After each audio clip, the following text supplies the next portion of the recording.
Hello, good morning. કેમ છો મારા વાલા મિત્રો? આજે 14/5/2024 અને મંગળવાર. આજે બજારની અંદર શું મંગળ જ મંગળ થશે?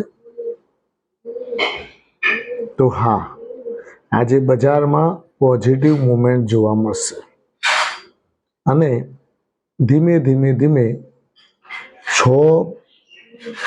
છઠ્ઠા મહિનામાં 4મી તારીખે જે રિઝલ્ટ છે ઇલેક્શનના, એ દિવસે જબરદસ્ત મુવમેન્ટ જોવા મળશે. પણ એક પણ શેર તમે વેચતા નહીં અને પકડીને જ બેસી રહેજો. સારા શેર્સ, સારો પ્રોફિટ મળશે.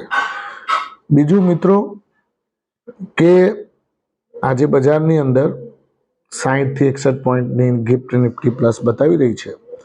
એના ઉપરથી એવું લાગી રહ્યું છે કે બજાર આજે પોઝિટિવ ખુલશે. પ્લસ ટકી કેટલા રહેશે એના ઉપર ડિપેન્ડ કરે છે. કારણ કે બજાર ખુલે તો છે ઉપર, પણ વોલેટિલિટી ઇન્ડેક્સ મેં તમને પહેલા પણ વાત કરી હતી, VIX, એના કારણે બજારની અફડાતફડી વધી જાય છે. FII સતત વેચવાલી કરી રહી છે, DII સતત ખરીદી કરી રહી છે. રિઝલ્ટ સિઝન ચાલી રહી છે. રિઝલ્ટ્સમાં સારું એવું રિઝલ્ટ્સ અત્યારે હાલ DLF, JSPL, Jindal steel end power, DLF એ પણ સારું રિઝલ્ટ આપેલું છે. એના ઉપરથી એવું લાગી રહ્યું છે કે આ બધા શેર્સમાં, મેં તમને પહેલા આજે 2-3 મહિના પહેલા પણ કહ્યું હતું કે તમે DLF અને JSPL, Jindal steel end power અને DLF, આ બંને પકડી રાખજો. બહુ સારા શેર્સ છે, તમને નુકસાન નહીં કરાવે, લાંબા ગાળે 100% સારું રિટર્ન આપશે. અને હજુ પણ એને લઈને તમે પકડીને બેસી જ રહેજો. બંને શેર્સ 4 આંકડામાં બતાવશે. બીજું મિત્રો કે હિન્દુસ્તાન ઝીંકની અંદર જબરદસ્ત તેજી જોવા મળી રહી છે.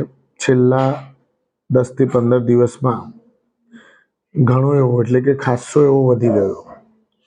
560-70 રૂપિયાની આસપાસ ચાલતો થઈ ગયો છે.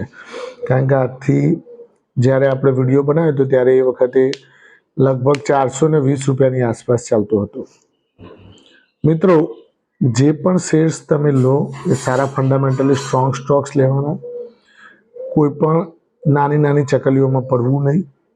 સારા ફંડામેન્ટલવાળા શેર્સ લઈ અને બેસી રહેવાનું. સારામાં સારું રિટર્ન મળશે. ગઈકાલે અમિત શાહજીનું એક નિવેદન આવ્યું કે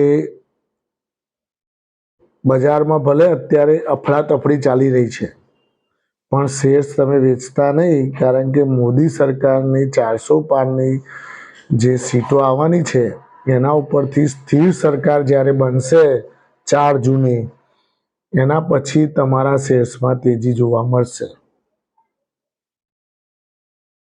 આવું નિવેદન અમિત શાહ દ્વારા આપવામાં આવ્યું. એટલે અમિત શાહ પાછું એવું પણ કહ્યું કે હું એટલો બધો શેર બજારનો ભૂમ્યો નથી, પણ જે પ્રમાણેની સ્થિર સરકાર બને એ પ્રમાણેનું એનું કામકાજ FIIની લેવાલી આવે, આટલું યાદ રાખવાનું. જો સરકારમાં દખલબખલ હોય તો FII જલ્દી ખરીદારી કરવા ન આવે, એ સ્વાભાવિક છે. બીજું મિત્રો કે હું તમને વારે ઘડીએ કહું છું કે કોઈ પણ શેર્સ તમે લીધેલા હોય તો ઉતાવળે વેચવા નહીં. ઘણી વખતે શું થાય કે વેચવાલી જ્યારે આવતી હોય, બજાર તૂટતું હોય, એટલે લોકો શું કરે કે સાલું નીકળી જાવ, આમાં તો હવે નુકસાન થવા માંડશે, માંડ પ્રોફિટ થતો હતો. એટલે એમાં થોડું ધ્યાન રાખવાનું, થોડું ધીરજ રાખવાની. જેટલું તૂટશે એટલું જ ઉપર આવશે, આ યાદ રાખજો. Thank you very much. ખૂબ ખૂબ આભાર. આજે બજારમાં અંડરટોન સારો રહેશે. બધા મિડ કેપ સ્મોલ કેપ શેર્સમાં તેજી જોવા પણ મળશે આજે. અમુક સિલેક્ટિવ શેર્સમાં, બધા શેર્સમાં જોવા નહીં મળે.